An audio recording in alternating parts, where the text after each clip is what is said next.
ci foofu la ñuy egsee ci li mujjoon ci xaaj bu njëkk bi di ngeen ko doon seetaane su ngeen ñu bàyyi xel tuuti ñu ñëw ci xaaj bu ñaareel. ci contre la corruption ak yu mel noonu lépp a ngi ok kon léegi nañu jàll sëñ Mbaye loolu duñu ci sori sëriñ Mamor tout d'abord sëriñ bi interpellé na te itam man waxoon naa lu mel noonu ne yéen société civile ak seen wàll benn yéen sëriñ si maanaam dongoy daara yi itam ak seen wàll ngeen bokk ci réew mi léeg-léeg ku demee sëñ Samb si day wax ne dafa am ñoo xam ne ba ñu ñëwee sukk ci ndabul politique ci ndabul réew mi ñu tuddee ko politique lenn ci politiciens yi dañ ko lëmbaaje booba li ci jublu mooy ngeen seexlu ko mooy ngeen seexlu ko ngeen bàyyi leen ko tout d'abord est-ce que loolu boobu yow ren nga ci tontu bi ci desit mooy fukki ak juróom ndax seetlu nga ci loo xam ne spécifiquement dafa waroon a dañ ko waroon a améliorer wala dafa leen waroon a laal sudul rek li nga ma waxoon léegi ne sa maam ja ca barab sàngam retrouve fi waaye mën ngaa jàpp ne dongoy daara yaa ngi fi am nañ seen nu ñuy gisee adduna am nañ institution yoo xam ne ci éducative yoo xam ne moo leen di dëgëral te amu ci wala am na ci maanaam droit yi ñu ci consacré est-ce que du nag mën nañ cee jaar daal ci gàttal am ci ay loi organique yoo xam ne yéen da ngeen ci gis seen bopp ndax boobu da koo prévoir woon ginnaaw ba moo tontu loolu nag ci sëñ Xaadim bi mu wax ne yéen société civile itam am na ci loolu yéen a du kenn. dëgg la waaw sëñ Xaadim bi mu wax gis-gisam la xam nga politique suñu bokk politiciens yi moom dañoo xaw a doy waar. man ancien politicien la parce que dafa am 21 ans ci ànd bi. opposé ak Diouf opposé ak Wade. bi ma ñëwee ba politique bi pëccaxoo nii 2008 laa dem toog yi génn ci. la ko defee dem moo di suñu di wax dañoo andi ndab yi ci tiim ko da ko sellal xam nga boo jaaree daara ji xam nga loolu nga jékki-jékki tifli sa tifli te bopp gars yi des gerte nga lekk loolu la ñu def waaye téeréewul waxtu wu ne ñu ngi sensibiliser ngir bu jotee ñu wate ñun sax ci taxawu Touba te suñu combat jëm fii mu nekk nii mooy lu mu gàtt gàtt gàtt balaa élection yi ñëw ndox sax bi nga gënee sori waaye dañoo sasoon suñu bopp ne danañ wateloo fukki junni ak juróom waaye fukki junni ak juróom yooyu dañ leen di bind wuti la ay carte électeur dajale leen téye ku ñëw ñu raaj bi sa programme nee na loo ñu bàyyee xel suñu gisee loo bàyyee xel diine gis loo bàyyee xel suñu dëkk bu tedd bi ñu ne la ñu ñëw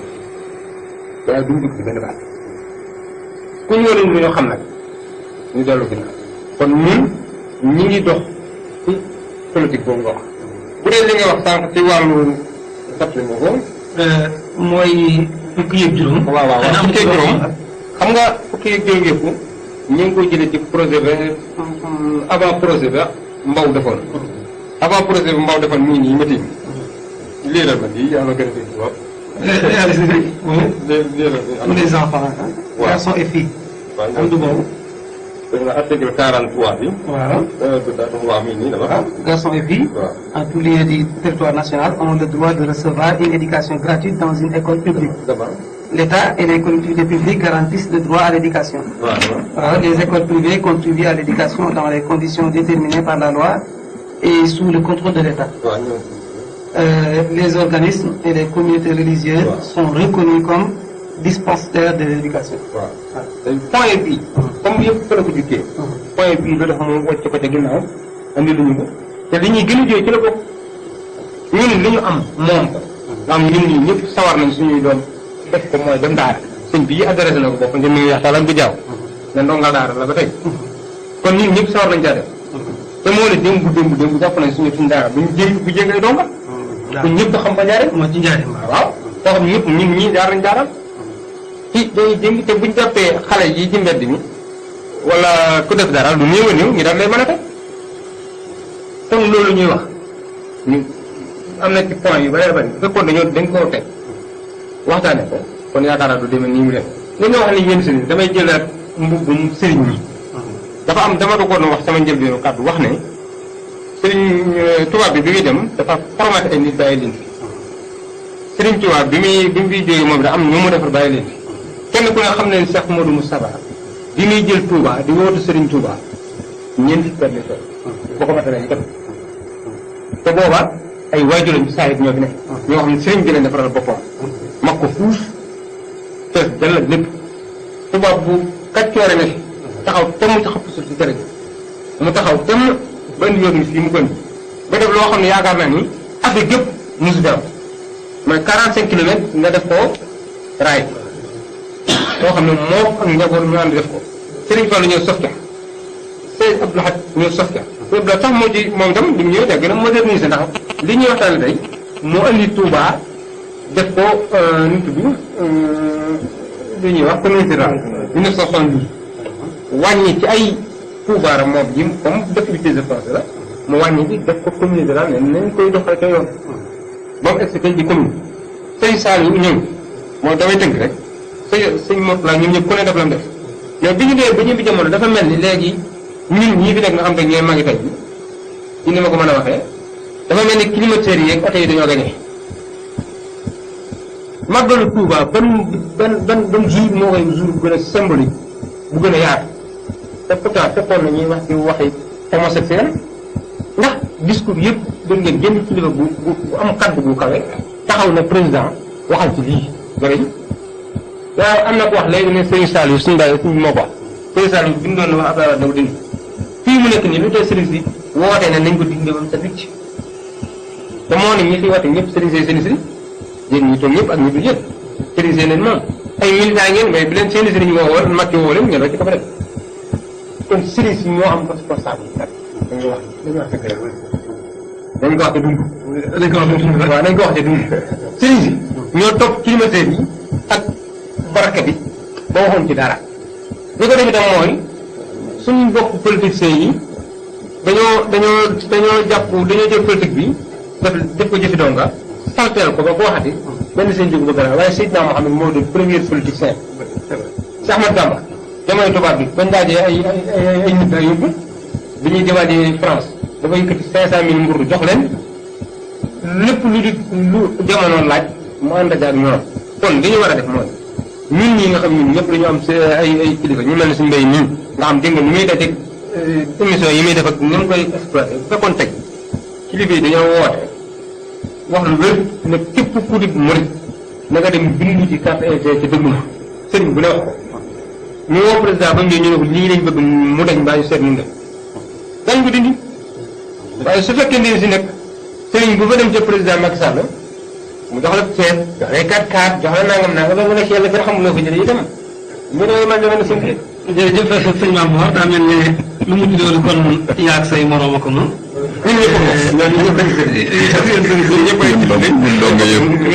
su ko defee itam dafa mel ne jataay bi mi ngi waaj a yàgg damay def benn tour de table bu mujj boo xamante ni su ngeen ma ko mayee ku nekk day 2 minutes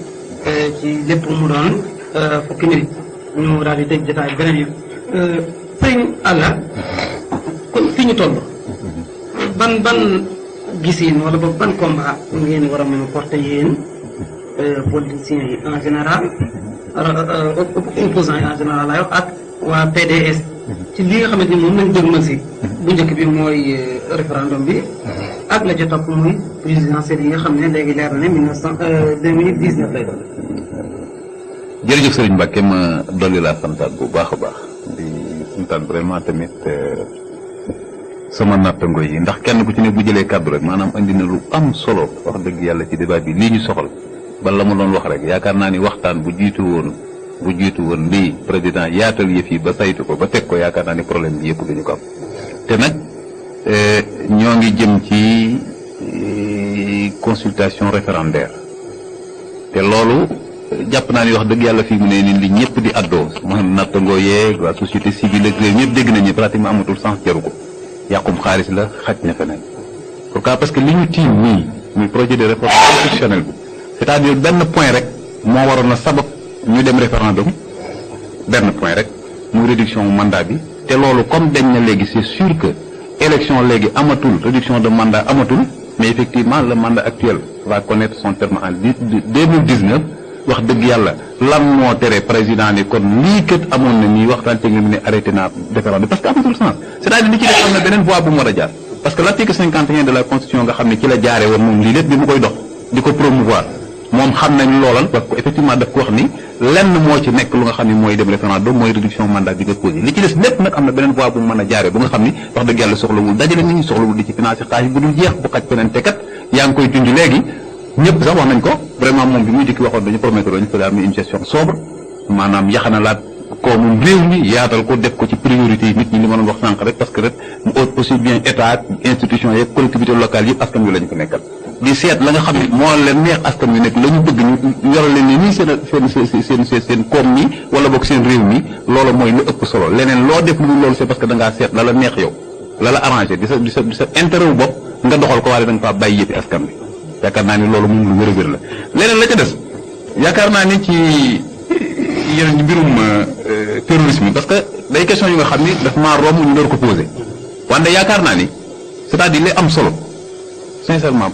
Macky Sall c'est notre président mais vraiment sonal nañu nag indil nañu lu nga xam ne Sénégal xamu ko Sénégal du aaday di dóori bomba ka def yëpp c'est-à-dire l'islam bi ñuy pratiquer fii ci Sénégal maa ngi fàttaliku am na kilifa diine fii ci Sénégal sëñ Abdou Aziz Junior la yaakaar naa ni waxoon na ni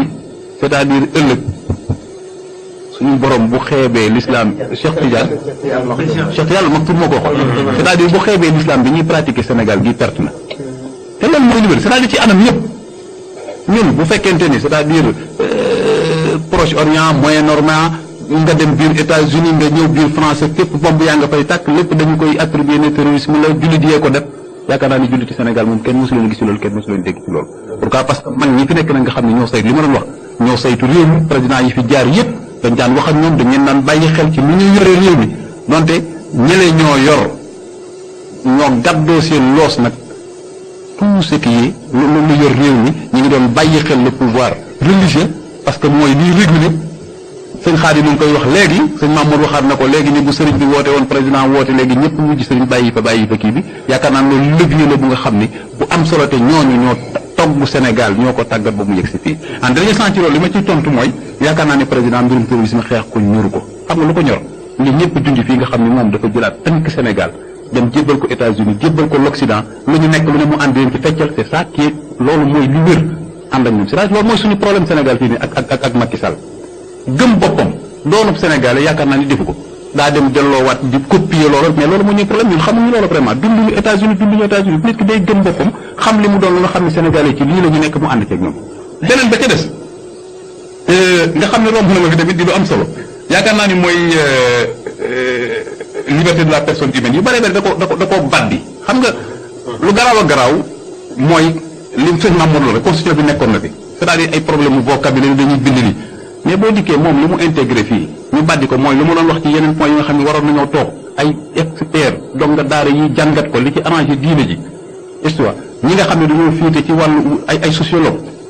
jàngat ko si seet aada yi fi nekkoon kenn ku ne lañ doon doxal ñu tënk ko ba loola doon constitution Sénégal bu ñu dund pas lu ñu copier ni ko Mamor di waxe indi ñu ko muy yëfi Occident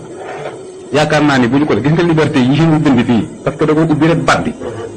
gis nga loolu fi mu nii mooy sabab sëñ Baye nga koy junj léegi problème homosexualité ak leneen ak leneen c'est-à-dire ëllëg kenn ku lay tudd pourquoi parce que dëxëñ na ci lu nga xam ne kenn leeralu ko néew ñu fii lay yem c'est très grave c'est-à-dire la muy naxte ndaw nee nañu def ñu nañu ubbi ñu ku mu neex jëmul ci ku mu neex jàngil ku mu neex defal lii c'est-à-dire nit ñi loolu la ñuy gis mais alors que c'est plus grave parce que ñeneen a ngi fi ci nga xam ne ñu ngi yor yeneen jikko yeneen doxalin liberté ba ñu bat di ubbi ko nga xam ne amatul fenn fu nit ki yemal fi amul benn garde-fou mais loolaay tax ñu taxaw d'ailleurs loolu la Sénégal di dund pourquoi parce que xam nañu ne Senghor a ngi fi woon Abdou Diouf a ngi fi woon Abdoulaye Wade a ngi mais coowul borom ñaari tur yooyu moom wax dëgg yàlla su Macky Sall la ñu ko dundee muy Sénégal muy doon lu ñu fi maa tey te mënu leen ci dara pourquoi parce que il est là ministre de la justice ma ngi fi ku ne xam na promotion man fi daan def la ma koy ñu dénk ko lépp te loolu lépp dictaawu Occident bi jëlal kii tegal ma fi l'actuel ministre de la justice ba loolee mu sàmmal ma ko c'est-à-dire lindul ki la mais gouvernement mooy doxee noonu c'est une politique c'est-à-dire la ñu bëgg danañu seet non seulement nit ku leen ko nangul mais danañu seet ay moyens yu nga xam ne dañ ko impose askan bi sans pour autant ñooñu àddu ca lu garaaw a garaaw la kon problème mu liberté yii muy tudd fii c'est-à-dire lu ñu waroon a toog dañuy waxtaan di ko càmbar waxtaan par liberté bii ban la ak fa muy yem dafa war a leer nit ñi ni sëñ Maam moo wax ñu wax ko ci wolof jàngale ko ci pulaar nit ñi xam lu mu doon ñeer seen i aada yéen daan dund ca Fuuta wala ca Ségu wala feneen ñu xam loolu ñu ci bind lu mu doon ba ñu xam fu ci yem parce que ñooñu dañ leen a war a jël en considération ca la ñu doon dund seen aada constitution lu am solo la leneen li ci des ci mbirum yaakaar naa ni élection yi ñu jëm ak pare nañoo ñàkk pare yaakaar naa ne loolu ñun weesu nañu loolu. pourquoi parce que front patriotique bii ñu teg fii sëñ Xaadim ma ngi koy junj léegi yaakaar naa loolu noppi woon na ci effectivement li président waxoon defoon ko promouvoir muy élection en 2017 effectivement loolu ñu weesu ko ba yóbbu Sénégalais yi feneen moo xam moom mu gañewaat bu ko koy yàlla man loo parce que yàlla mooy dénkaane bu keneen dee gañe aussi mu xam ne loolu yaakaar naa lu yomb la te it amoon na occasion vraiment inscrire son nom dans l'histoire politique et pourquoi pas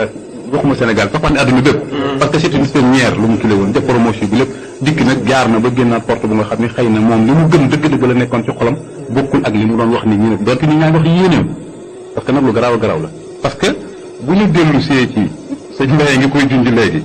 quand moom le président bu muy dugg ci affaire bi mu interpellé l'article 51 de la constitution jaarale ko ci président assemblée nationale qui est une institution après moom parce que fii ne bu amoon benn indisponibilité c'est le président de l'assemblée nationale qui gère donc tey phase intérimaire lay doon yaakaar naa kooku am solo la te it dañ koo tànn ci anam yi nga xam ne effectivement ay député yu ñu jël gox ko ñu représenté ñu foofu du soxla léegi ñuy wax loo waa Touba wax loo ñii mais le député ba fa nekk nga tànne ko Touba yaakaar naa ne dund na li Touba bëgg ba nga xam ne bu fa nekkee loolu la war a défendre te kooku nag que leen jiite mu Moussa Niass yaakaar naa ni le président de l'Assemblée nationale mu laaj ko son avis ci loolu mu représenté ci suuf donte mënta dem li mën a consultation yi mu jot mais effectivement ñooñu waroon na loola lu am solo la beneen ba ca topp kooku mu dem conseil constitutionnel ñaar ñu ñëpp ay avis yu mu doon laaj moom bi muy joxe explication keroog bu mu dellu si waat ci discours am yi il n'a plus parlé de l'article 51 duggatu ci loolu waxatul avis il nous parle de décision te dégg na je suis pas un professionnel du droit xaw ma lii mais nag am naa expérience wala dégg ci lu nga xam ne parce que aussi am na lu may déggee am na lu may gëstoo am na lu may am kon xam naa niveau boobu fan la nekk effectivement lañ ca wax yaakaar naa ni avis laaj xalaat ak kii dikk indi la dogal ne la nii ngay doxe yaakaar naa ni ça fait te loolu constitution bi da koo réglé moom bi mu demee article 92 kese la doog di wax kon bootu na ca loolu moom mënu nga la xam léegi nga xam ne moom ay consultation la ak laaj avis kese mënu nga caa dox waaye nag gis nañu le président de l'Assemblée nationale tey bi mu génnee c'est très grave ku toll ni moom nga xam ne tey lu mu wax nii bu ñoon kii moom mooy remplacer le président de la République mu toog arrogance bu kenn dégg maa tey day defal campagne nangam bi c'est très grave te sëñ Mbaye ngi koy junñaa ci ni mu waxee moom le président de l'Assemblée nationale dafa bàyyi ak cëru léegi bootu ji cëru conseil constitutionnel effectivement ci ni mu waxee boo ko déggee le conseil constitutionnel wax effectivement loolu la ànd loolu lay conseil président mais waxuñu moom lan la conseil président moom son avis lan la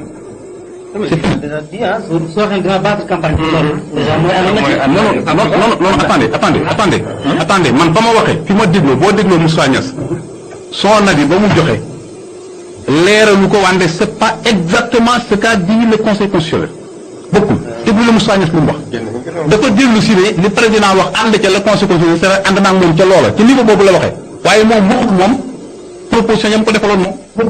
wante waxaat ci ne c'est-à-dire ñeneen ñi waxaat di interroger wu ci li conseil ko président di c'est-à-dire maa tey nangam ak nangam c'est pas du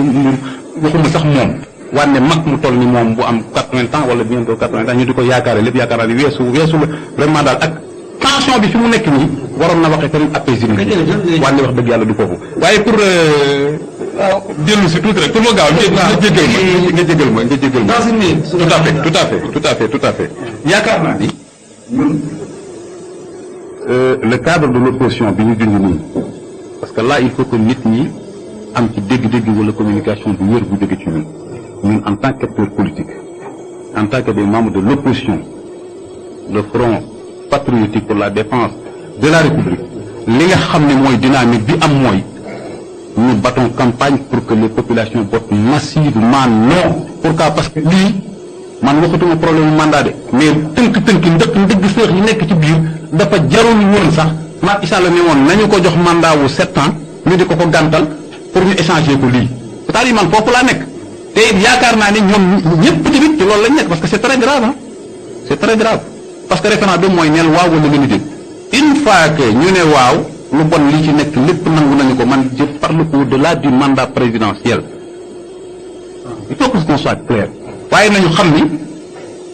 de manière générale daal opposition bi dans son grand ensemble wànde waa pat comment dire société civile beeg nu mu tuddati ñoom les religieux ñeneen ñëpp li am ba jeex mooy Macky Sall fi mu taxawee ak li mu proposé dara neexu leen ci comme neexu leen nag tey loolu moo ëpp ci askan wi na nit ñi dem voté ji le jour bu boycott am na kenn ku ne jéem a déplacé wu jéem a jël sa moyen bopp dem voté ji parce que ça c'est ñii lu am solo la constitution bi te bu ñu demee nañu voté le non lii dara jagu ci dara baaxut. jërëjëf loolu kon leer na il a même déjà engagé la société civile kon sëñ Maam mooy itam lu mu waxee mënul ne jagul daal su fekkee ne jàpp nañ ne moom itam teewal na société civile sëñ Alla dafa am loo xam ne 2000 laa joxoon déjà def nga seet loolu itam. waaye tey maa ngi en tout cas yow sa tur moom jeex na ndax tur daal benn la déggul ma sëñ Abdou Baye Abdou dafa waaye nag laal na leen bu baax a baax a baax ndax waxuma la sax li mu waxaat ne moom amut topp na ci ginnaaw américain yi rek yam ci waaye ni mu waxee daal mooy li ngeen fi def dara jëm ci gàttal la taxoon ñu war a def référendum itam ndem dindi nañ ko kon amatul raison d'être maanaam référendum jëlatul muy am loolu lu ci sa kàddu. jërëjëf. boo booleeg question bi ñu posé ne leen ñàkk yéen opposition bi dama defe ne jékkagule man question boobu rek laa yaakaar moo fi ne ñàkk a jékk ndax seen front bii ñuy wax protocole de Rebeuss lu mënta lijjanti front bi mënu koo lijjanti gis nga lii dañuy naxante ci ñoom ci seen biir ndax front bi lépp loo xam ne si ne tey mën nañ ko gérer ba élection dem ci élection te ñoom xamante nañ loolu kon ci damee boobu la nekk xam nañ ne ñoom jékkuñu peut-être ku ci góorgóorlu xëy na da nga jékk balaa 2019. waaye yéen jékk ngeen non xam nga ñun jékkuñu ñoo jékkuñu tey par exemple ñun dafa am foo xam ne su rek fa lañ tënk.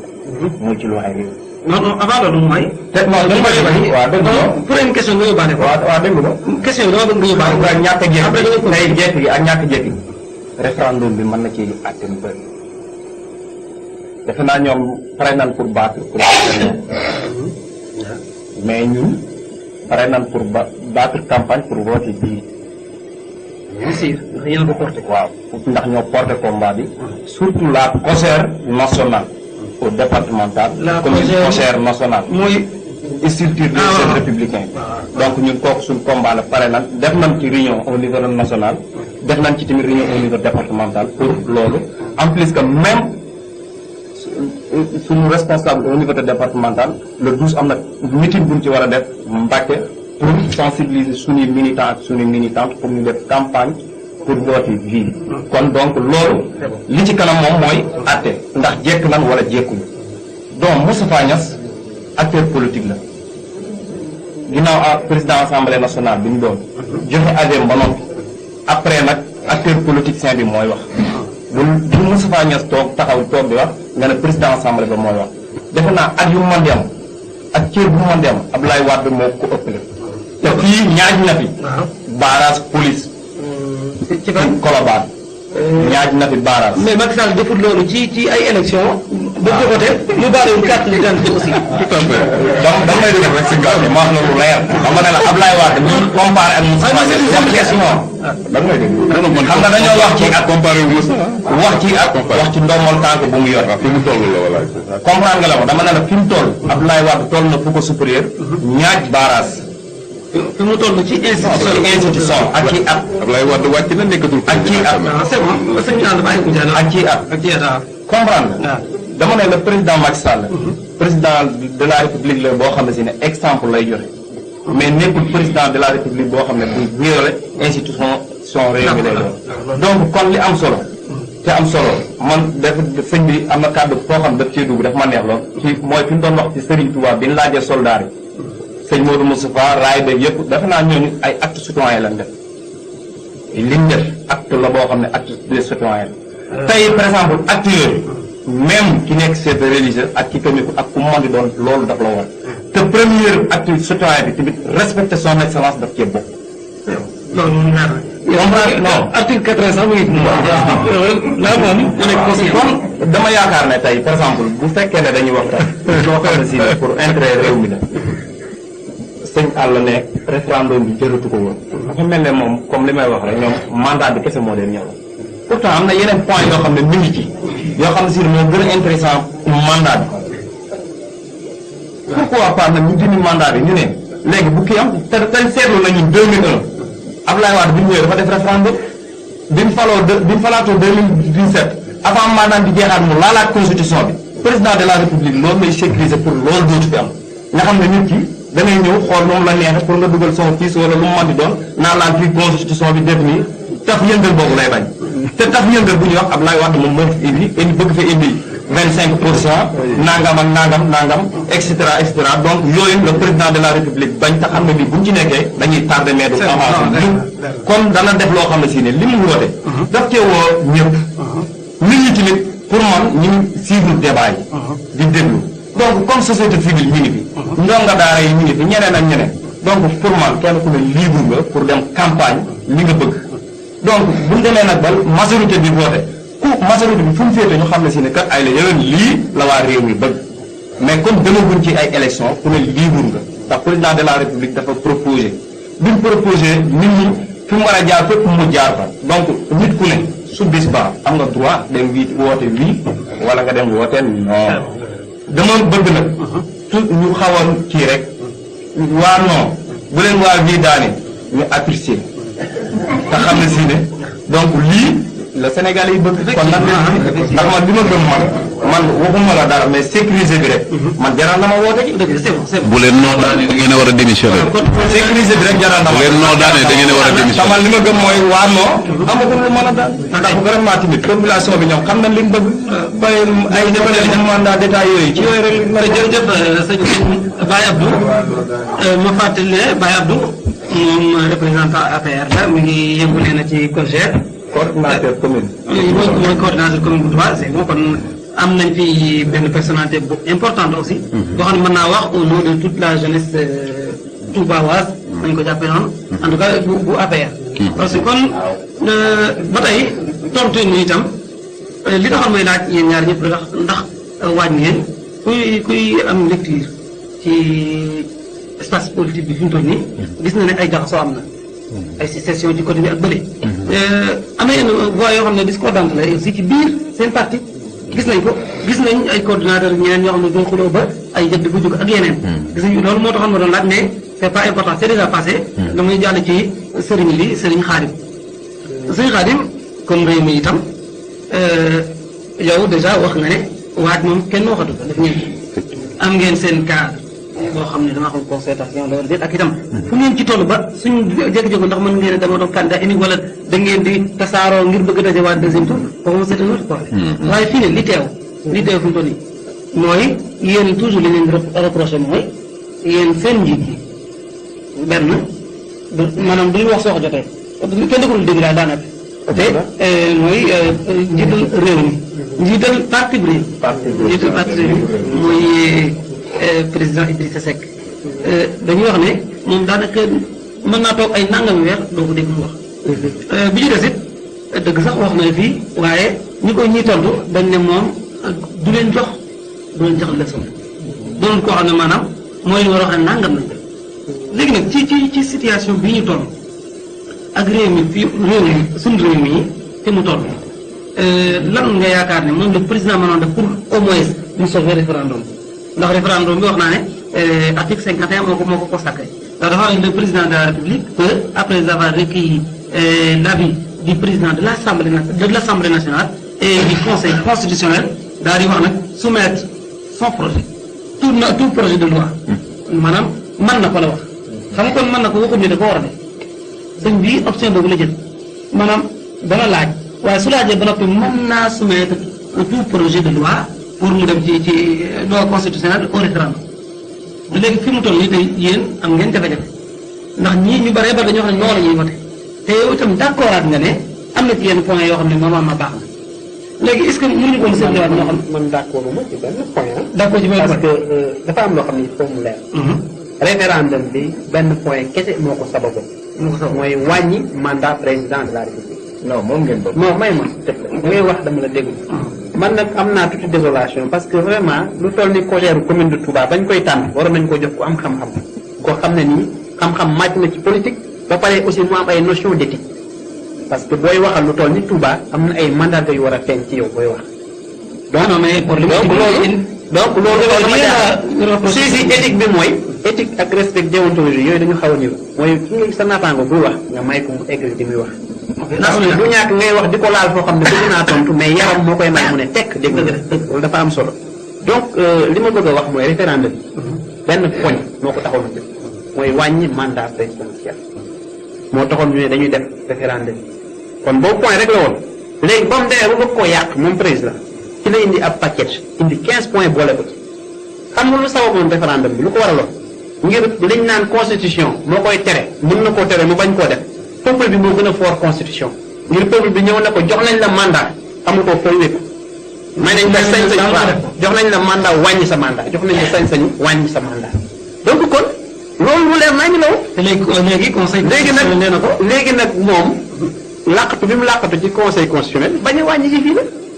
donc yeneen yim indi yeneen poñ yim indi yëpp te def ci am poñem bu garaaw sëñ Mbaye wax na ko man nag maa ngi rafetlu taxawaayu sëñ Mbaye ndax bu dee ndongo daara yi bu meloon ni sëñ Mbaye mi réew mi dana gën a avancé parce que daf ne ràññee na esprit ak la lettre ci wàllu droit te lu am solo laaj ma ko benn question tontu ma ci mooy forme républicaine bi mu wax ci article 15 bi li mu ci wax article 15 bi dañ ne dañ ci génne laïcité mais ne dañuy def république mais boo xoolee luy différence bi réew mi ñun suñu cosaan ak suñu mbaax li mu xam mooy coutume dañ koo fonk diine ji dañ koo fonk mais boo demee ba diine ji tekkiwul dara c'est la république te joxo ko benn doole république kay moom moo ëmb loolu yëpp kon bu ñëwee ba ci kanam na ma yàlla baal borom ñaari tur yi bu ñu taxawee bëgg a def dara mais kenn du leen mënal dara donc kon loolu du luy dooleel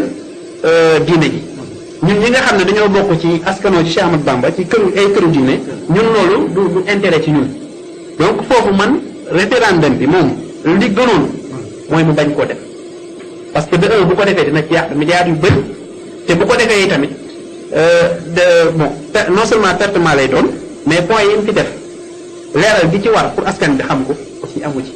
ndax ñi ko waroon a def moom waroon def communication bi ak xëy na les hommes politiques mooy comme ñun ñii mais malheureusement léegi politiciens yi dañuy sóor seen intérêt ñu ci bëri leen dugal ci politique mooy seen i intérêt bopp ba du ñu wax nit ki dëgg gi ñu ko war a wax moo tax ma naw ku mel ni Imam Mbaye Niang secrétaire élu assemblée la tax mu démissionné éthique la ngoram mayu ko yenn ku mel ni Hélène Tine naw naa ko trop ba mu taxawee nee na j'ai été déçu pourtant Benno Bokk Yaakaar la bokk mais wane na ne àndul ci li Macky def moo tax ànd ak nit ki terewul sa xalaat des fois sa ngor am na fu muy toll da ngaa war a won ne lii baaxul ci askan bi kon il faut politiciens yi jàng luy éthique dafa am solo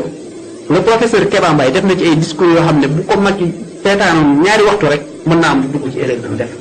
waaw donc moo tax maa ngi dellusiwaat ci li sëñ Mamour doon wax léegi naan politique dafa mel ni ndab loo xam ne dañ koo kii ñu tufli ci moo tax ñoom ña xaw a ragal waaye nag am na fu ma àndut ak moom loo xam ne politique déguisée lay doon soo ne société civile nga bokk nit nangami téeméeri carte laa bëgg a wut bu ñëwee ku ñu woon programme rek ñu ànd ak moom ah ka nga àndal politique nga ak moom di ku ci ne dafa war a demal boppam ku ci nekk ci xalaatu boppam la war a demee ka ko doy waaye boo demee ba ëmb nit ñi nag di leen utal ku ñuy kii courtage politique la gën a ñuulu sax boobu moom ànduma ci société civile day def ay xalaatam ku ci nekk ka ko doy nag wax dëgg libre expression am lay def waaye doo ko tànnal ne ko kii gën ci yow soo ko defee rek yaag politiciens yi moom da ngay daal di bokk mbuus donc loolu ànduma ci beneen bi tamit mooy li mu wax ci affaire Niass moom sama waa ji sama xarit bi Abdou mu ne acteur politique la ci waxuñu politique la war a wax mais politique ki ko war a def mooy ki yaru ki war a politique mooy ki nga xam ne làmmiñam luy jëriñ nit ñi moo cay jël ki nga xam ne ni ndombal tànk deuxième institution lay incarné kooku xale yi dañoo war a jàng ci moom kon su boobaa yow mën ngaa taxaw waxee na mu waxee ndax da ngay jàpp ne moom war na koo wax déedéet mais ñun dañ ñoo tàggat ci yar ak teggin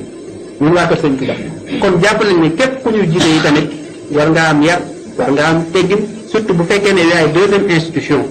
taxaw di wax naan maa tey loolu du wax kilifa yow bu fekkee dañ laa laaj sa morom yow ngay institution kooku di institution yow yemal ci lañ la laaj nga ne lii moo ci sama xalaat la keneen ko wax yow waru laa engagé mais foofu loolu pour man erreur la donc li may ñaaxee suñu mbokku politiciens yi ñi politique mooy ñu bàyyi xel ci ne lii yëpp bu ñu ko dee def ngir bëgg réew mi jëm kanam la bu ñu ay noonu aussi lépp loo xam ne war nañ koo teg ci taabal bi xalaat ci ku ci nekk ñu bàyyi laat sa xalaat bu ñu ko defee rafet naa njort ne la fay génne njëriñal askan bi lay doon waaye nag xalaat ak waxtaan yu mu war wax dëgg amul waxtaan dooroon na am dañuy wax naan pare na ñoom paregul fond bi ñun waa réew mi lañ dénk lépp lu jëm ci wàllu politique As Babacar lañ ko jox kon loolu bañ koy def pare nañ sóoraale yi yëpp kon ñun ci côté opposition bi pare nañ dara bettu ñu fi mu toll nii. jërëjëf sëriñ Khadim li ma waxoon sëñ Alla fat na waxu sëñ Ba Abdou itam mooy suñu doom bi xaw naa bëgg lool waaw ndax itam fi ne léegi ñu am presque 1h30. tous lu ci mënti xew itam importance jataay bi itam mën na koo layal. sëriñ Mbaye donc nga daara dégg nga ñu fi wax waaye ñu bare bari en tout cas li féete nii soo ci génnee parti au pouvoir dañu wax ne référendum bi jërut muy am ñoom itam fi ñu ko teg dañu jàpp ne la taxoon ñuy def référendum mooy nañu wan ni mandat bii ñu nekk te loolu yoon daf ko baaxoowul maanaam rétroactivité exception la ci loi moo tax lu caagi ne ko mu neex def ko réew mi wala nit ñi ñoom ñoo ni ko sëñ Xaadim waxe ñoo kawe constitution bi kawe comme ñoo ci mën a sañ def léegi ndem loolu amul jërëtu ko ma amoon nag léegi ndax tomb yi yëpp est-ce que nag amutoon yoo xam ne jaroon na ko donte dañ koy teqee tomb bu rek boo xam ne dama def wii ak boobu gudul lépp bañ koo boole nii rek ngir nga xam ne da ngay wax ne ànd naa ci benn yoon wala ànduma ci benn yoon ndax amutoon yu jaroon nga xam ne yow su doon yow nga xam dañ ko tàqal ni mën ngaa wax ne bii moom ànd naa ci yu jëles yëpp ànd ko ci. waaw jërëjëf sëriñ Mbacke ak na li nga wax am na solo trop ci point yi waaye soo demee ci document bi nga xam ne mooy document bi abi bi joxe ñoom li ñu dégg ñoom dañoo wax ne bari na comme dañ ne bari na nag te am na yu ci mën a ñàkk kon dañu war a xaar yaakaar ne nag xëy na président bala nga dem référendum dana génn beneen formule boobu am na ñu may dégg ñu ne nee nañ ci 5 points kon bu ñu xamakoon yan ñooy ci priorité mais man li ma jàpp ci kàddu maanaam sakkanal ak kay daal ñu sukkandikoo ci ñaar yooyu man pour man dafa am lu ñu mën a référendum mën nañu waaw parce que 2,216 milliards lañ ciy def kon mën nañu ñaareel ko date bi jege na ñetteel ba mooy bi ñuy def budget assemblée nationale le ministre de l'intérieur Abdoulaye Diallo daa wax def bëggoon nañu koo tegaat ne man de woteel nañ ma budget 2016 waaye ay élection référendum boobu vraiment jéggal ma politicien mais li may bëgg a wax mooy cash bi ma doon wax rek laay bëgg a wax moom daa taxaw wax ne sama budget bii ñu ma woteel am député ko laaj mu ne nag budget xaalisu référendum boobu kon fan la ñuy jëlee 2 milliards yaakaar naa ne vraiment war naa mën a ñàkk loolu mooy yaxanal gi nan ko yaxanal comme 19 lañ jëm jàpp naa ne Macky Sall am na ay risques yi mooy lan mooy suñ demoon référendum mu doon non bu dee non rek le pays sera ingouvernable jusqu'à 19 maa ko wax fii na kay way bi jàll parce que Ablaye Wade sens bi mu amoon ba lu ko neex def après 2000 day magum politique da caa daal di tàgg ay référendum ñu defal ko ak 80 bare bare mooy daal léegi fekk maa réew maa moom lu ma neex naa koy malgré que il a fait trop de dégâts waaye loolu moom moo ko Macky Sall nag da koo yeexe bàyyi ba defee ñetti at bëgg koo def man de li ma xam ci expérience politique bu Sénégal su noo bi jàllee Sénégal ñetti at yu doon liggéey te fekk nañu yàq 2 milliards yu ko jël woon 216 millions ñaareel ba yàkkamti gi itam kon vraiment jaaxal parce que déwén danañ def législative day jeex danañ def élection député man jàppoon naa ne bàyyi woon ko sax ba parce que juriste yi damay wax ne constitution ak loi bugg la loolu neex solo ko man jàpp naa ne mënoon nañoo bàyyi ba ñuy def élection député yi xoolaale kee as wax na nañ seetaale loi bi li ñu bëgg a def parce que ay réforme rek la du dara wala boog beneen point bi ñu ne ko fi ñëpp bàyyi réforme dem yóbbu ko assemblée nationale ñu jaayal ko assemblée bu ñu ko bëgg jàpp naa ne mooy sakkanal ak kay man jàpp naa ne yooyu yaar sakkanal ak kay daal moom bu ñu ko defee wax dëgg duñu def ay référendum jërëjëf leer na naa ñi sax itam sëñ Mamor ci société civile ak xëy na sax li ngeen mën a interpellé fàtte woo ko mooy ne da ngeen def rôle boo xam ne du seen rôle muy da ngeen dugg ci loo xam ne politiciens yi moo ko moom xëy na li ngeen doon def moo leen di conscientiser nit ñi ak itam di leen laaj seen i droit waaye nag di leen wax ne kii ngeen di voté wala kii ngeen di voté loolu fu mu tegu man sama laaj rek mooy diggante bi ak le 20 mars nga xam ne weer wi manqué na nan ngeen di bëgg a def ngir waajal loolu. te dama jàppoon ne itam leeral boobu ñuy wax ak constitution bi ñu wax leen li ci nekk du lu bettee noonu ndax campagne dana fi am maanaam diggante bi da nga fi am temps ngir waxal nit ñi lan moo tax nga war a boycotté wala lan moo tax nga war a wote non wala lan moo tax nga war a wote oui waaye société civile comme bi nga wax ak nga gis ne lu bëree bëri ci lii ak nëbbu di ci am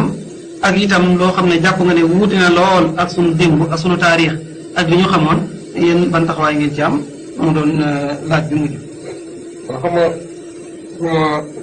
déggee li sama mbokk mi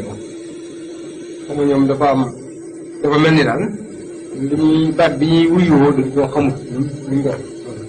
baat politique dafa mel ni ñoom dañoo xamul lu mu doon. waaye ñoom dañoo defe ne ku wàcc ci làng yi xëccoonteeg ñoom rek koo koy def politique wala ko laal carte yi rek koo koy def politique. pourtant sànq bi naa ne wax naa ne yonent bi moo doon premier politique defe naa ngeen ko tekkee ci tubaab mooy aar de cérébrale waaye tekkiwut ni dama ko def avec tàppi te kenn ku ne xam ne ñun fii ñu dëkk ci Touba tëpp métti wala mu métti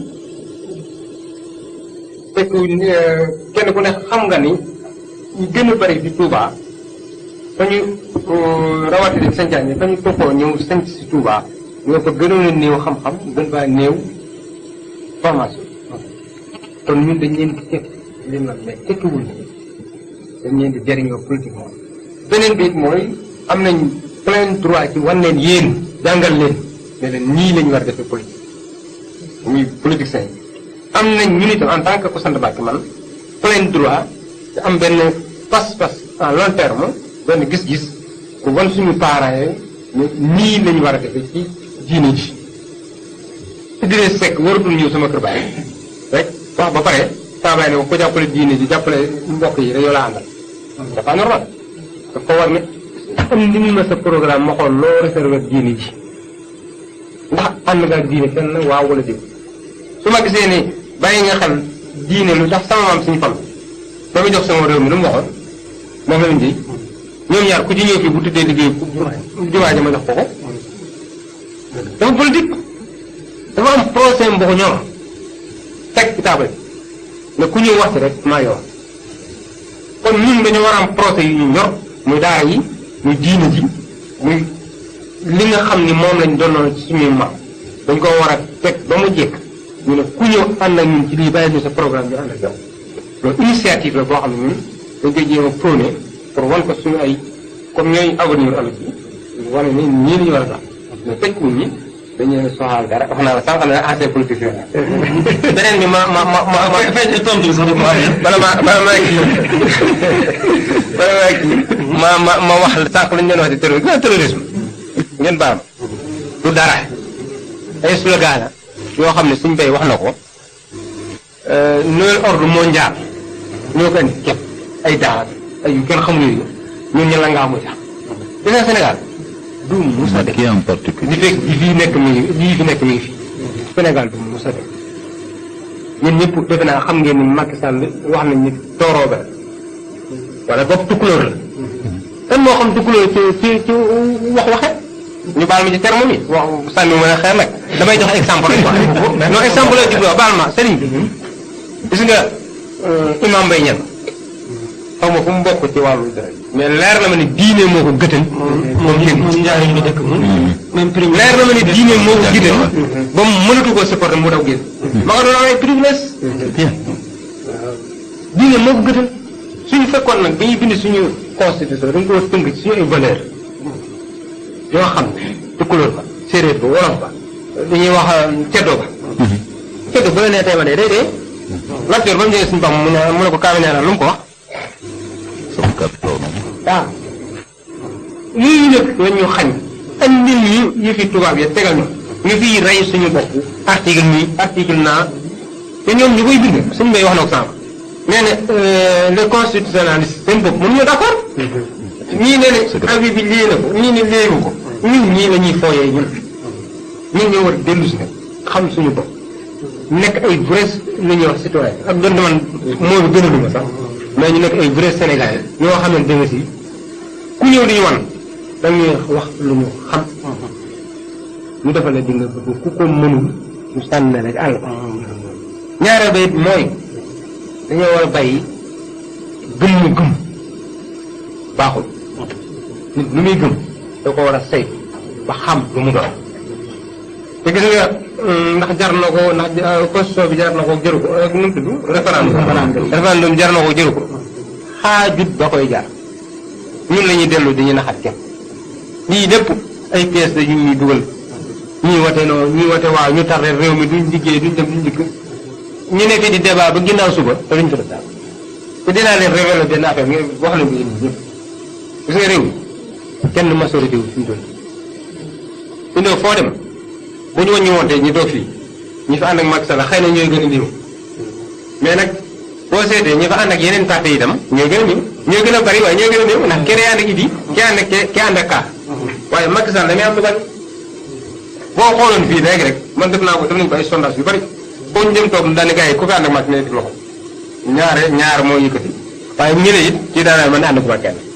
kon réew mi moo jax-jaxay boo xam ne faw ñu toogaat waxtaanal waxtaan wu xóot ngir mën a defaral réew mi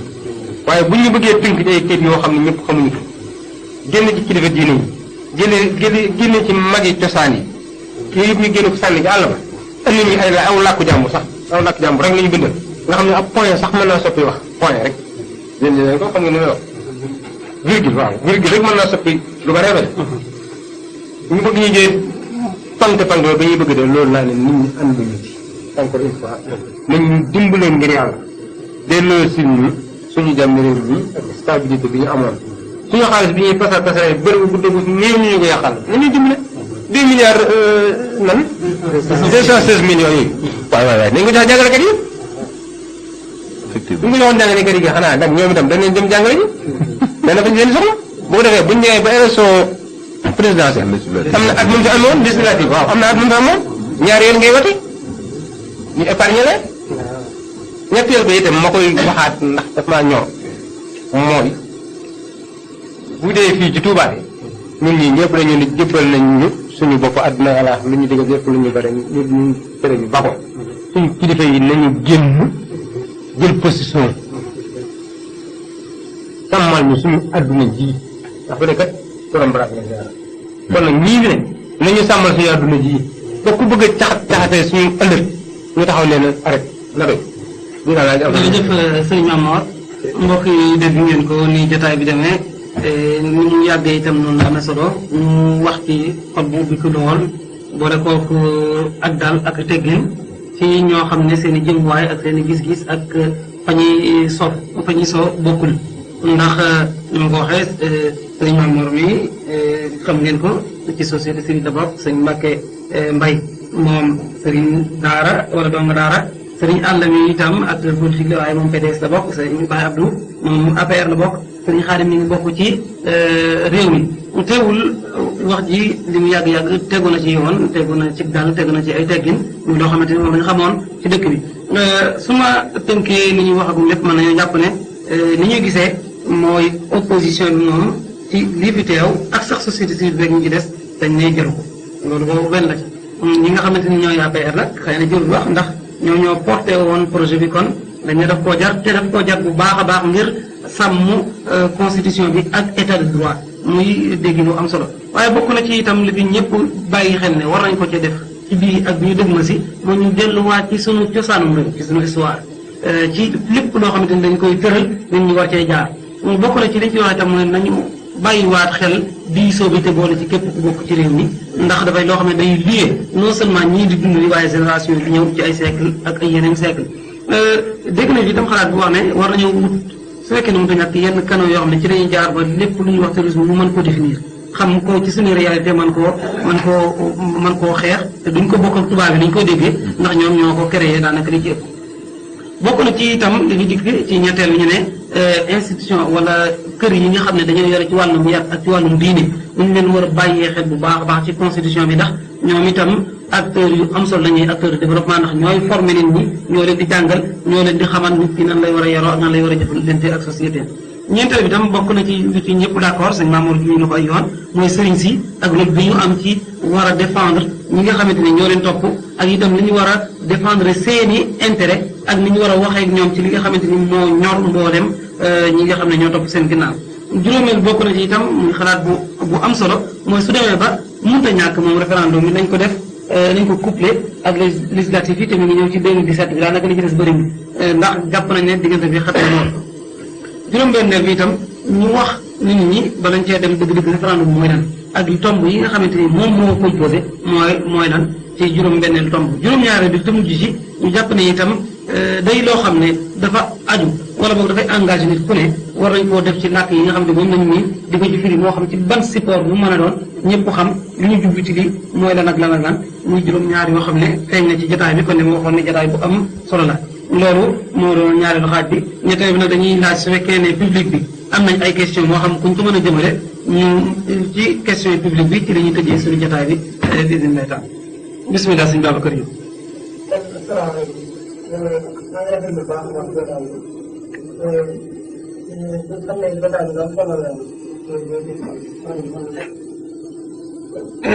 pardon maa ngi gën a présenté wu ci mu gën a leer Babacar Diouf. xaar ba pare sax dama bëgg. xar mu jox la micro. waaw. laqar ci ko waaye.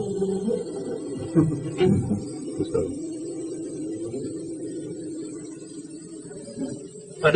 da ngay reprendre sa kii présentation ñu jàpp. bisimilah sëñ Babacar Diouf.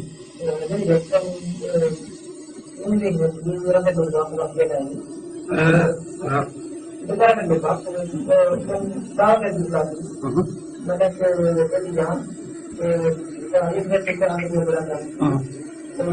ba pare membre laa ci association bi ñu naan association des élèves étudiants de Louga ñu naan dañ ko xam ci affaire bi dama koy rafetlu bu baax parce que en tant que jeune li ñuy gën di tàkk Touba mooy dañ naan Touba am ay intellectuel kon lu mel ni suñu regroupé woo dajaloo war ci waxtaan c'est-à-dire jëm ci sensibiliser bi ko defee ñun ñi nga xam ne war nañ ko def parce que balaa nga naan waaw la def danga wax ne danga xam ne ko def te yaakaar naa bu ñu defoon ñu gën a propager li nga xamante ne mooy projet de daal ñu gën ci ci daal lu leen def parce que am na ñoo xam ne élection la ñu xam résultat yi léegi man dama amoon benn point boo xamante ne gën na intéressé ma trop muy numéro kii bi c'est-à-dire numéro bi mu ne la désignation par le président de l'Assemblée nationale de 2 des 7 membres du conseil constitutionnel parce que foofu na su fekkee président de l'Assemblée nationale mooy désigné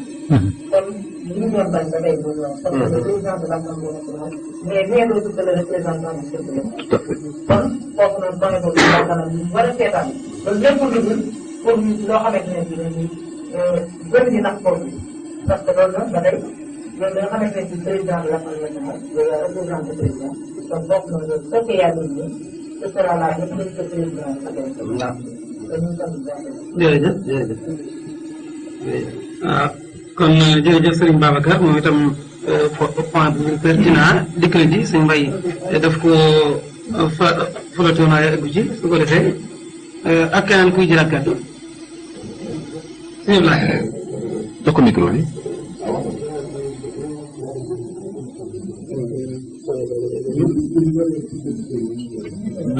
jox ko micro bi mais allez-y quand même. mën nga koo gën a. allez-y quand même jox ko micro bi.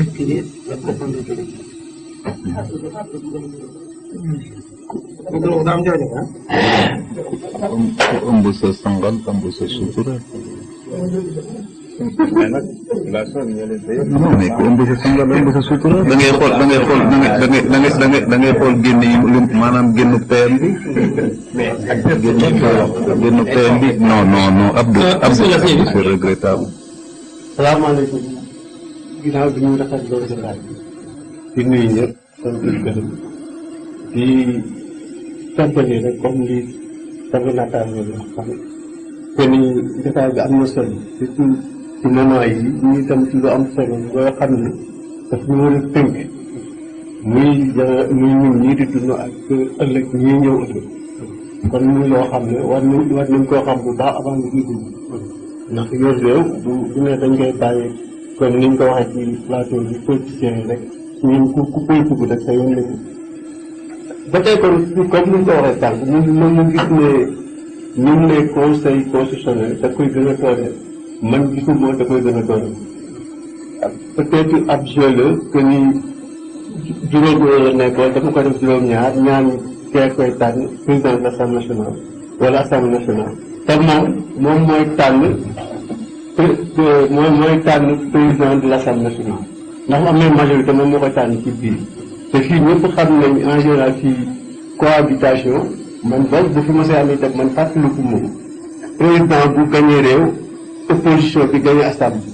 waaw bi nga xam ne fàttaliku Sénégal waaw dafay joxe itam ci réew Afrique kon li fii ko lu fii jot a gis mooy toujours boo nekkee parti au pouvoir yow yaay gagné assemblée nationale waaw loolu fi jot a gis kon ñu gis ne kon fekkee noonu lay gën a waat tam kon lan dañuy gën a jox indépendance conseil constitutionnel ba tey kon amul peut-être dañu ko bëgg naxe rek dugal ko ci affaire bi comme ni ñu ko waxee lii nag comme ñu nga am itam taxawaay bi ñu ci war a taxaw xam ne man damay prôné pour ñu voter non loolu moom dama koy wax bi parce que man damaa gis lépp ne da li ñu war a wax yëpp muy référendum bi xam ne muy ëppoo solo muy kii bi ko mandat bi comme moom nee na moom bokku ci mënoon nañ ko couplé fee économiser suñu alal bi te ba pare élection yi tamit te lii sax dana naa la assemblée mais ñu tànn ay député nga ko ñoo ñu représenté ñu waxtaan ci parce que lii ay politique la rek ñoo ñu ko waxtaanee foofu ba am ñu ko tëj kon man gis naa ne ba tey politiciens yi wala ñu yor réew mi daal ñu ngi nax daal te loolu la ñu ko wërsëgee ànd te ñu doon am na ndax fii Touba daf nañoo war a xam ne dafa am ñu représenté ci Sénégal ñu war ci joxe suñu xalaat ak li ñu ko gisee. bañ a toppalee rek te ñu wax lu ñu wax rek ñu ne wax ci gàttal daal loolu laa doon naa ko. donc sëñ bi ñoo ngi leen di jaare bu baax di nuyu di toog di rafetlu jotaay bi di wax ni ñun daal am nañ xel mu dal ci yi ñu gis tey ci plateau bi ndax bu dee ci wàllu kilifteef ci wàllu politique maanaam mbirum àdduna vraiment politiciens yi ñii fi toog tey ñu bëri war nañoo roy ci ñoom ndax waxtaan bi ànd naag dal ànd naag teey ci loo xam ne yombul nga di ko gis ci ay politiciens yoo xam ne bokkuñu parti ba pare ci benn plateau wax jëy waaj a ferenkulaay mu ànd ak dal gi vraiment loolu ñu ngi leen di félicité bu baax damay wax rek ci ñaari point bi si njëkk mooy day jëm si nga ci mooy njiitu réew mi président Macky Sall nekk koo xamante ci tey bëri bu adoona ñu am lu bëri lu ñu royee ci moom waaye lii muy woon nii ak lii am ni ci référendum bi ak li mu deltu ginnaaw ci ndax dañ war a delloo ci xel ni ko waxe woon ni mandat bii ñu may fale juróom-ñaari at la waaye bu ma jotee ci réew mi dinaa ko wàññi def ko juróomi at xam nga loolu dafa maanaam li ma ko mën a jàngate mooy dafa xasoon li nga xëy ci moom la suñu mag ñi daan def ñu daan dem ci xare wala ñuy songu dara dañuy taxaw ni parce que fii muy jëm dinaa ci am ndam wala dinaa def nangam mooy président xamoon na ni 7 ans moo koy xaar 7 ans moo fi nekk mu ne su ma si jotee dinaa ko wàññi ko loolu wax bu leer la woon te am na ay possibilité ay yoon yoo xam ne waroon na faa jaar pour wàññi ko te jaaru si yoon woo mu seet fu mu gën a yomba ci moom rek mu jaare foofa tënku fa làqatu fa ne noonu la koy defee ma yaakaar ni mbubb balaa nga koy solal kenn da nga koy natt sa bopp ba pare Macky wóor ko ndax dina am ñaari mandat wóor ne moom dina am ñaari mandat kon mandat bii nga xëy ci moom la am ba téye ko pare moom la waroon a fexe ba def ko juróomi at bay ñëw ëllëg kuy ñëw moo xam lu Sénégal yi décidé na noonu la ko fa keneen mais tey xëy na ñaanu ma ko sax mais Macky ba moom benn mandat tey 7 ans yi mu def 7 ans yi rek yam sa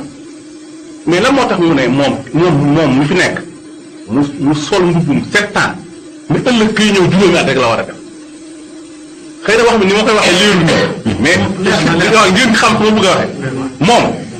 maanaam bool bi kon dañu naa lekk ba suur ma lekk ba suur la ma fi bàyyi nag kay ñëw ëllëg bu ñëwee na njogale man noonu laa jàngee wax na njogale tey moom bu yemee ci 7 ans yi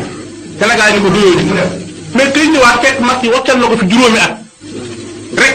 te nit ñi bëggoon juróomi at wala kooku nit ñi bëggoon juróom-ñaari at wala te ñëw bëggoon juróom-ñaari at Macky yamale ko fi juróomi atam ne force loolu lay def njoganal. beneen point bi nag dama koy posé sama frère Alla mooy dama dégg bërki démb comité directeur bu parti démocratique PDS seen porte-parole du jour ma juumul benn Amadou Sall ñoom ñu ne élection yi référendum bii di ñëw amuñu si defar amuñu si yàq tey Alla ni mu waxee nii tey moom mu ne dina battre campagne pour que nit ñi voté non te Alla mi ngi yëngu si biir parti démocratique PDS ñaari kii yooyu waaw ñaari yooyu nu ko Alla mën a leerale te man Alla li mu wax nii ma loolu laa d'accord loolu laa bëggoon parti boobu wax loolu ndax mbir boo ko bañee tamit dafa laa war a jaral dara nañu xeex ñoom fekkente ñoom dañoo ñu daan gis mais li nga wax ni duñ def lii ñoom ndax PDS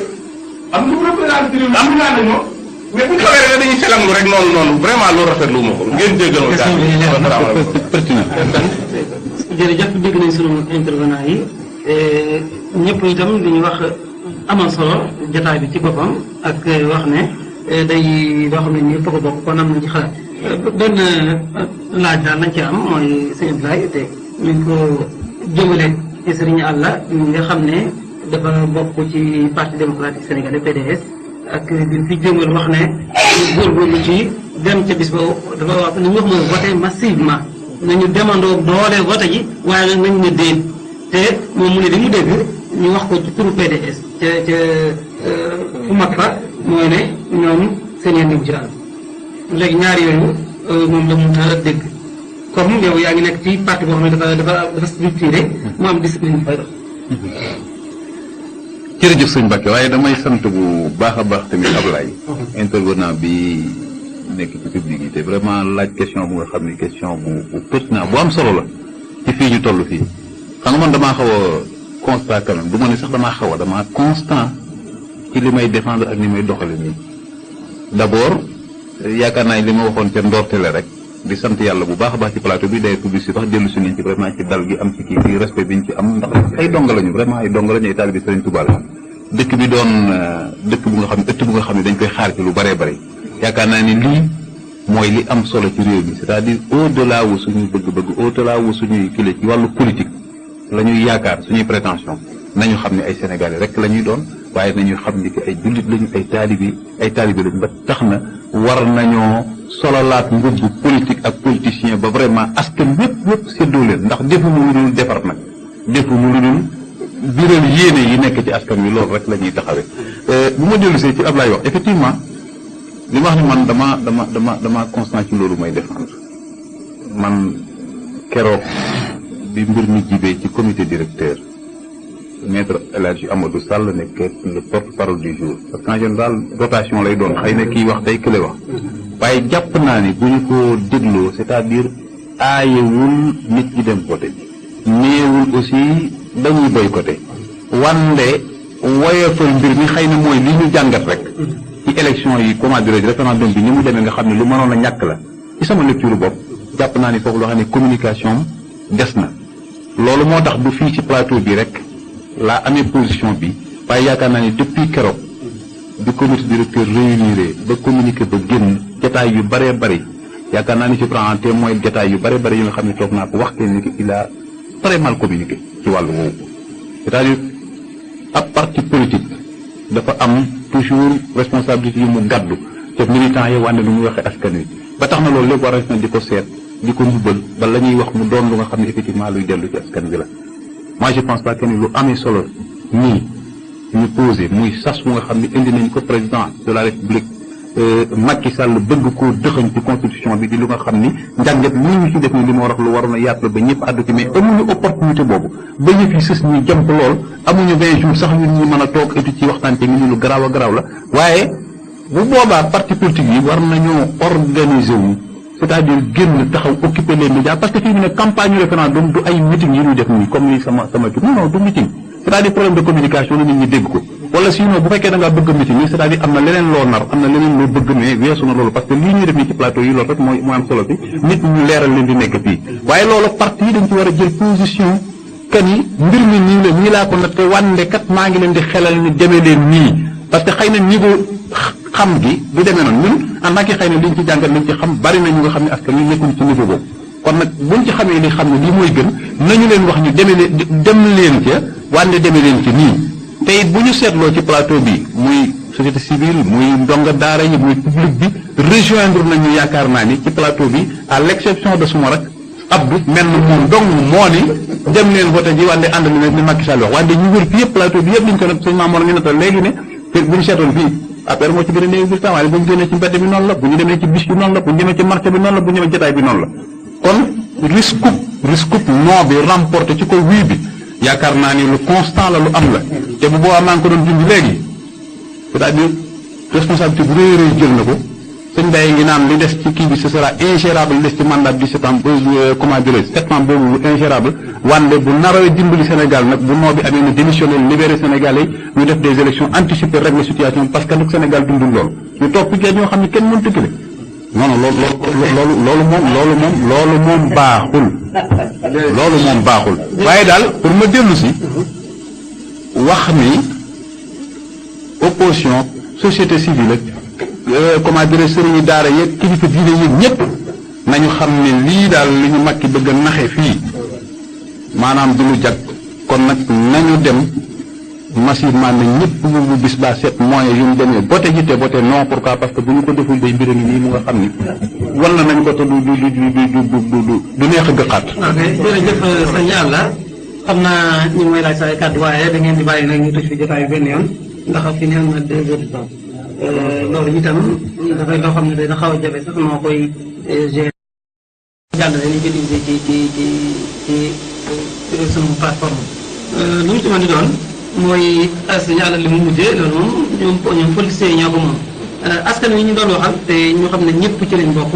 politiciens yi ak politique yi yëpp ñi nga xam mooy président moo fi indi ab simb boo xam ne ne daf cee bëgg yeesalaat ngir gën a jëmale kanam démocratie Sénégal ak état de droit moom lañ doon waxtaane tey jii muy bu am solo te yu bëree bëri moom cee génn ndax bi ñu tuddee lu demee ne droit individuel yi wala liberté individuelle yi sama xel boobu nañ ci lu demee ne avortement médicalisé bi ñu doon wax te soo liiree lenn di ba mu projet de loi portant code de la famille liñ ci joxe dafa bëri loolu dama bëgg ñu amaat beneen jotaay boo xam ne lu mel noonu ci dañ koy waxtaane file boobu nag damay sant te sant lay itam sunu invité yi nga xam ne wax dëgg yàlla ni ñu ko tàmbalee woon feeñal nañ ko firndeel nañ ko bu baax a baax ci maturité ci ñor gi ñu am ak ci fulla gi ñu am ak gëdd ji ak dal geeg yar bi te muy loo xam ne lu jekk la lu yeey la ci nitu Touba feeñ na ci yéen bu baax a baax kon du ma dañ di leen sant di sant à travers muy itam ñi nga xamante ni ñi ngeen fi représenté ndax kenn ci yéen daanaka ñëw fi ngir jëmmi boppam waaye am nañu bare bari ñoo xam ne danañ retrouvé danañ gis seen bopp ci lu wax kon dañuy sant sëriñ Alla Niang mu fi taxawal le PDS Baye Abdou Niane moom itam APR sëriñ Khadim mi ngi fi taxawal réew mi sëriñ Mbaye moom itam donga daara ak sëriñ Mamour bi nga xam société civile la di sant suñu public bi ñi ciy jël kaddu ak ñi ci jël kaddu preneur de son bi ak ñi nga xam ne ñoo yoroon caméra bi di sant bu baax a baax ñi nga xamante ni itam ñoo ñu topp fu ñu toll ci leerlu muy suñu site web bi di ñu bàyyi xel di yittewoo li nga xam te moom lañu def ak réaction bi ñu ci am ñu ngi leen sant di leen gërëm wasalaam